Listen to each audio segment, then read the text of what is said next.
Hi friends, welcome back to my channel Manga Venkat vlogs అండి. ముందుగా పప్పు వేయించుకుందాము. చెప్పాను కదండి, నేను ఏ పప్పుకైనా కూడా ముద్దపప్పుకు కూడా మస్ట్ అండ్ షుడ్గా, ముద్దపప్పుకి అయితే మస్ట్ అండ్ షుడ్గా వేయిస్తాను. అయినా ఏ పప్పులకైనా సరే నేను వేయిస్తాను. ఇలా వేయించుకోవాలి, దోరగా వేయించుకోవాలి.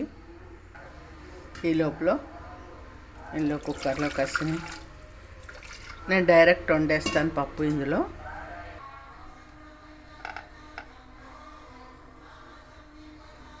పసుపు, కొద్దిగా నూనె వేస్తే పప్పు చక్కగా తొందరగా ఉడుకుతుంది.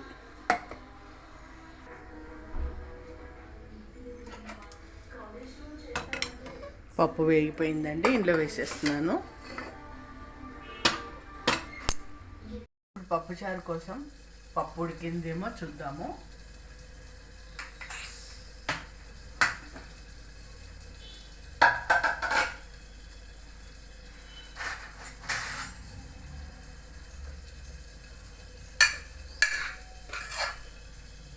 పప్పు చక్కగా ఉడికిపోయిందండి.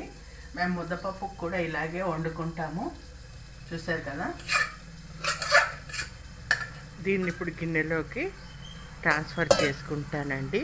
కొద్దిగా నీళ్లు పోసి పలచన చేసుకుని ఇప్పుడు పప్పు చారులోకి పచ్చిమిర్చి, కరివేపాకు,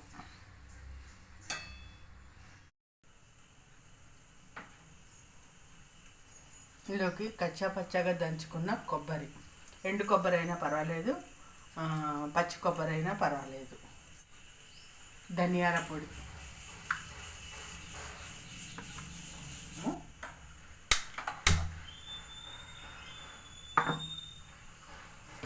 పసుపు వేసేసాం కాబట్టి పసుపు వేయక్కర్లేదు. మేము కొంచెం బెల్లం తింటాం కాబట్టి బెల్లం వేస్తున్నానండి. నేను ఇలా తరిగి పెట్టుకుంటాను. అలాగే మిరియాల పొడి పప్పుచారులో చాలా బాగుంటుంది. జీలకర్ర పొడి,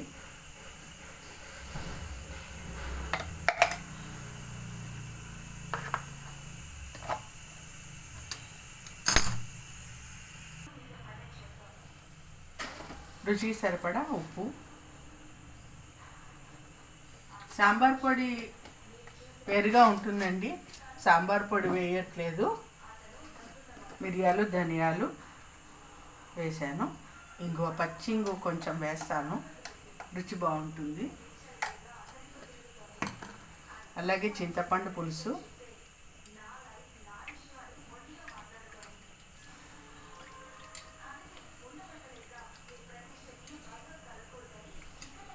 ఈ రకంగా మిరియాల పప్పుచారు ఎవరు చేసుకుంటారు?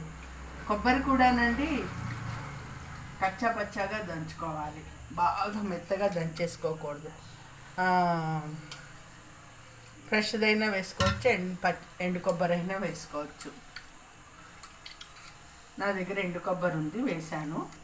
పంటి కింద ముక్కలు ముక్కలుగా తగులుతూ ఉంటుంది, చాలా టేస్టీగా.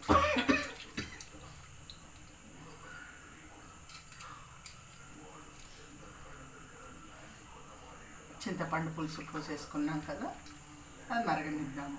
ఈలోపు పోపు పెట్టుకుందాము. అన్నీ వేసేసుకున్నాం కదండి, ఇంకా జస్ట్ అది మరగడమే. పోపు పెట్టుకుంటే సరిపోతుంది. మూకుడు పెట్టుకున్నాను.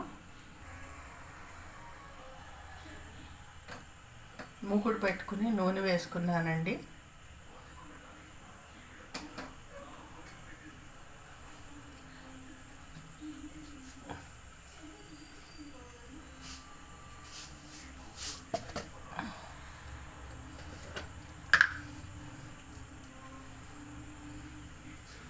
జీలకర్ర,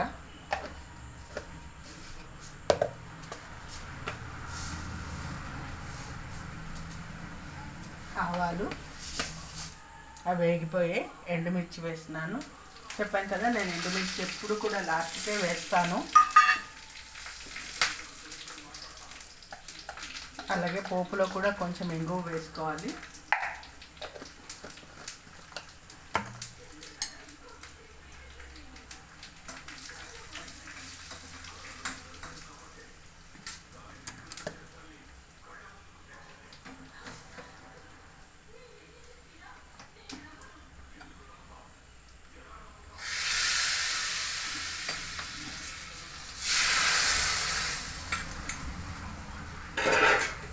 ఇప్పుడు మరగనిద్దామండి చక్కగా.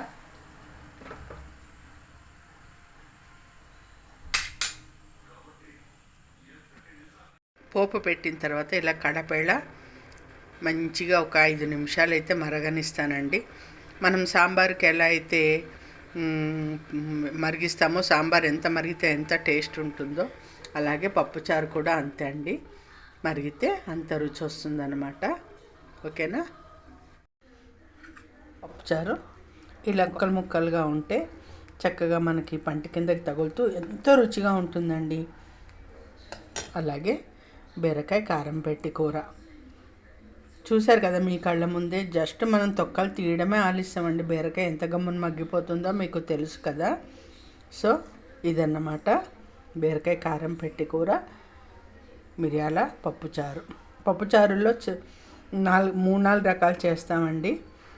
వెల్లుల్లిపాయలు వేసి ఒకటి చేస్తాను, ములక్కాడలు వేసి ఒకటి చేస్తాను, ఉల్లిపాయలు వేసి ఒకటి చేస్తాను, వెల్లుల్లిపాయలు విడిగా ఉల్లిపాయలు విడిగా అలా ఒకటి వేసినప్పుడు ఒక ఫ్లేవర్ ఇంకో దానికి రాకుండా ఉల్లిపాయలు వేసినప్పుడు వెల్లుల్లిపాయలు వేయను, మిరియాలు అవి వేసినప్పుడు ఇంకా వేరే ఏ కూరలు వేయను, ములక్కాడ వేసినప్పుడు ఇంకేం వేయను, కొత్తిమీర మాత్రం వేస్తాను.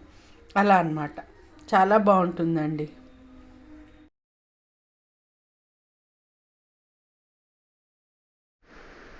ఈరోజు నేను మీకు చూపించేది ఏంటంటే కరివేపాకు పచ్చడి. తంబనేలు ఒకటి పెట్టింది, ఏంటి చెప్తోంది ఒకటి, మొక్కలు చెక్కలు చూపిస్తోందని అనుకుంటున్నారా? ఏం లేదండి, మా బుజ్జి టెర్రస్లో గార్డెన్లో వచ్చిన కరివేపాకు మొక్కల నుంచి వచ్చిన కరివేపాకును కోసుకుని నేను మీకు ఈరోజు పచ్చడి చేసి చూపించబోతున్నాను. 4-5 మొక్కలు ఉన్నాయి.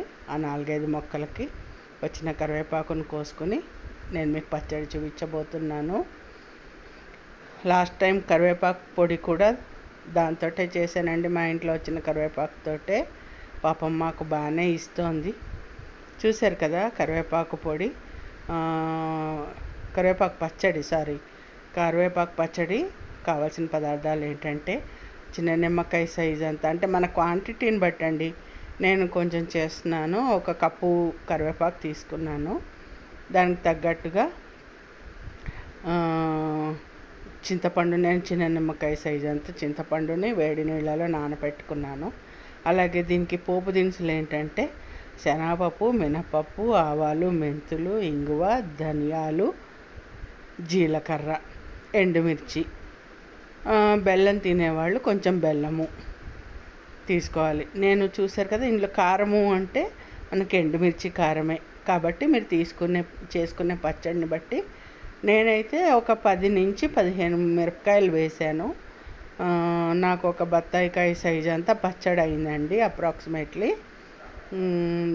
చక్కగా పోపు వేయించేసుకుని డిష్ అవుట్ చేసుకున్నాను. తర్వాత కొంచెం నూనె వేసుకుని మొత్తం అన్నీ కలిపి వేయించేసుకోవచ్చండి. ఎటువంటి ప్రాబ్లం ఉండదు. పోపు అంతా కూడా విడివిడిగా వేయించుకోవాల్సిన అవసరం లేదు. ఒక చెంచాడు నూనె వేసుకుని అన్నీ వేసి వేయించేసుకోవచ్చు.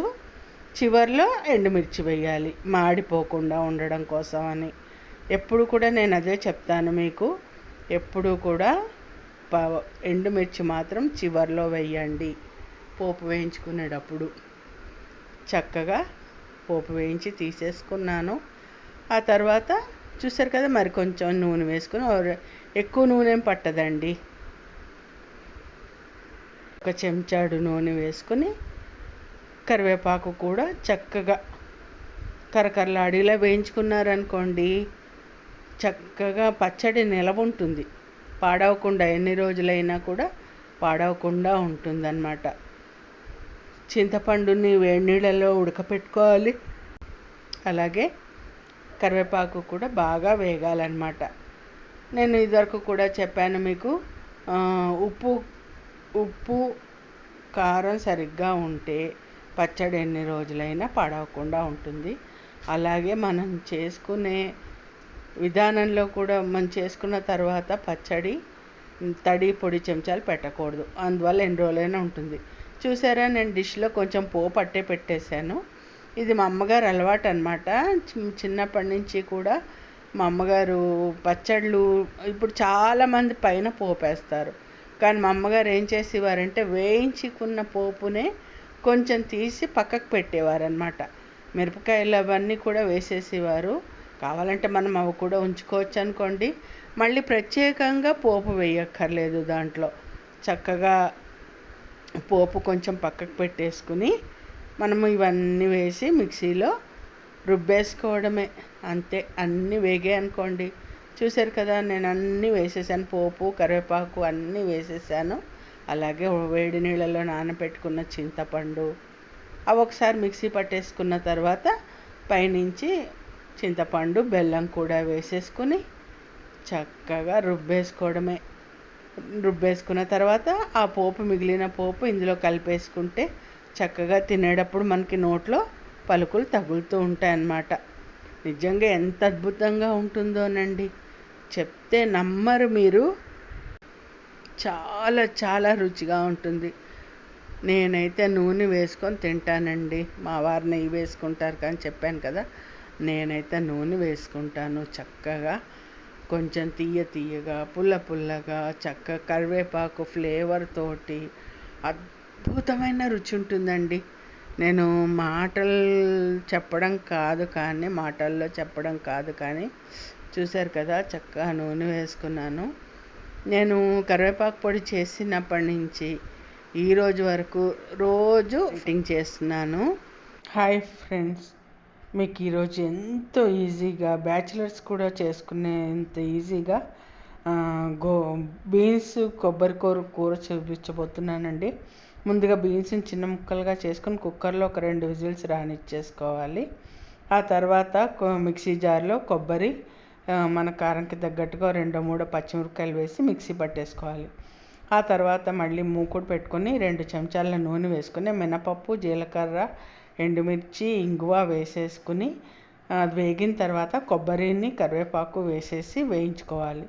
అది వేగిన తర్వాత మనం ఉడికించి తీసుకున్న బీన్స్ ముక్కల్ని కూడా వేసేసి కొద్దిగా ఉప్పు, పసుపు వేసేసి చక్కగా దగ్గర పడిని చేయండి. Thank you.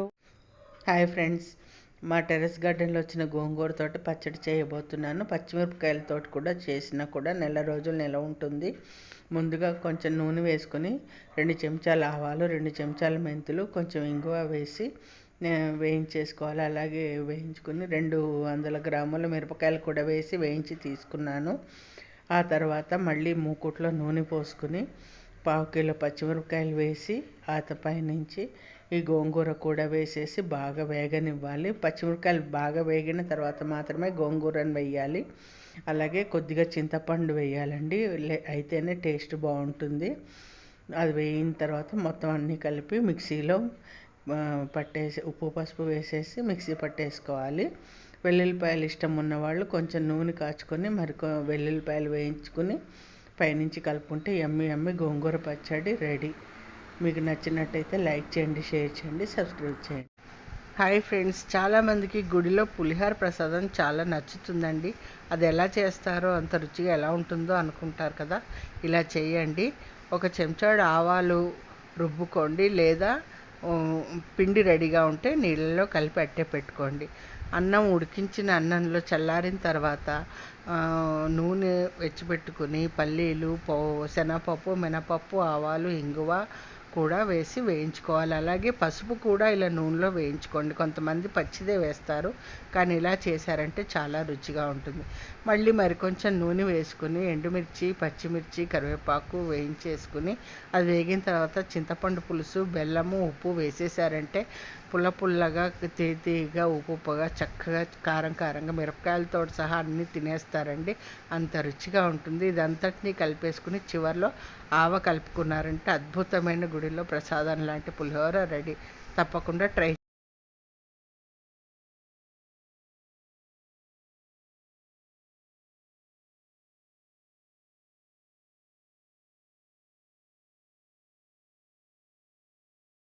మీకు ఈరోజు బీరకాయ కారం పెట్టి కూర చూపించబోతున్నానండి.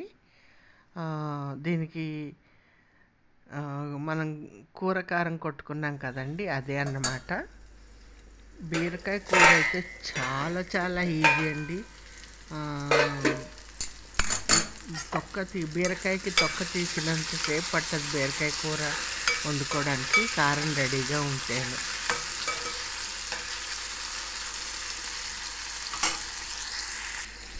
మీరు కూర కారం చూశారు కదండి వీడియో. చేసినప్పుడు కొద్దిగా మిగిలిందని చెప్పాను కదా, ఫ్రిడ్జ్లో పెట్టి ఉంచాను. దాదాపు 3 months పైన అయింది చేసి. ఫ్రిడ్జ్లో పెట్టి ఉంచాను, ఇంకా ఫ్రెష్గానే ఉంది. నేను ఇవాళ బీరకాయ కారం పెట్టి కూర వండుతున్నాను, దాంట్లో వేస్తున్నాను. దీనికి ఏమేమి ఇంగ్రీడియంట్స్ కావాలో నేను క్లిప్స్ యాడ్ చేస్తానండి ఈ వీడియోతో పాటు, ఓకేనా.